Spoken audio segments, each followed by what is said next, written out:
गड़बड़ झाला हो रहा है, गोरख धंधा हो रहा है, झूठ का पुलिंदा पेश किया जा रहा है। सुप्रीम कोर्ट ने कह दिया ओपीएस मौलिक अधिकार है। मौलिक अधिकार है तो राजस्थान, आप तो राजस्थान से ही आते हैं, सरकारी कर्मचारी जो सारे ही चले गए थे ओपीएस में, पैसा मिल पा रहा है ओपीएस का जो रिटायर हो रहा है? वो तो अटका हुआ है ना, अभी भी अटका रखा है ना केंद्र सरकार ने। बिल्कुल संदीप भाई, आप बिल्कुल ठीक तरह से कह रहे हैं। और जो महेश भाई ने जितने शब्दों का इस्तेमाल किया है, गोरख धंधा, गड़बड़, कंफ्यूजन, वो सब सरकार के स्तर पर हो रहा है। आप उनकी भावना को समझिए, आप उनकी भावना को समझिए। वो सारे शब्दों का इस्तेमाल आपके लिए ही कर रहे हैं कि इस तरह से सरकार में ये पूरा कंफ्यूजन चल रहा है। मतलब कच्चा चिट्ठा मत खोलो। हाँ, तो दूसरी बात कि जो अशोक गहलोत सरकार ने किया था, उसके बाद ये बात हुई पैसे देने की, एनपीएस की, वो पैसा नहीं दिया, आपने उसका जिक्र भी किया।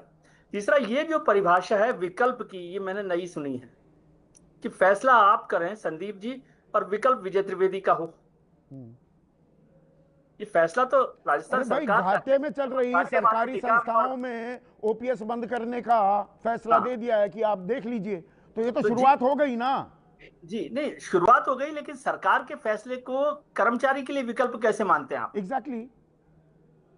मसला पहला तो यह है, एक हाँ, शुरुआत हो गई है, और ऐसे ही शुरुआत होती है, सरकारों के फैसलों को इसी तरह से एग्जीक्यूट किया जाता है। लेकिन मैं ये समझ रहा हूं कि भारतीय जनता पार्टी को ये पता है कि बार बार इससे उन्हें राजनीतिक तौर पर नुकसान भी उठाना पड़ा है, और इसलिए वो हर बार, कितनी बार उन्होंने पेंशन को बदला है। आज देश में 3 तरह की पेंशन चल रही है, ओपीएस चल रही है, एनपीएस चल रही है, और यूपीएस चल रही यूपीएस कह रहे हैं। देखिए, हम यूपीएस लेकर आए ये बताना भूल गए या गौर नहीं किया। मैं दर्शकों को ये जानकारी पहले ही दे चुका हूं। यूपीएस इस साल से लागू तो हो गया, लेकिन 4.5% कर्मचारियों ने ही, 24 उसको। लाख में से 4.5% कर्मचारियों ने ही ऑप्ट किया।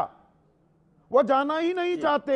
ये हाइब्रिड मॉडल आपने बना तो दिया, बेसिक का 50% मिलेगा, वहां पूरी जी, तनख्वाह का 50% मिलता है, और पैसे उसमें देने नहीं होते। यूपीएस में 10% आपके कटेंगे भी।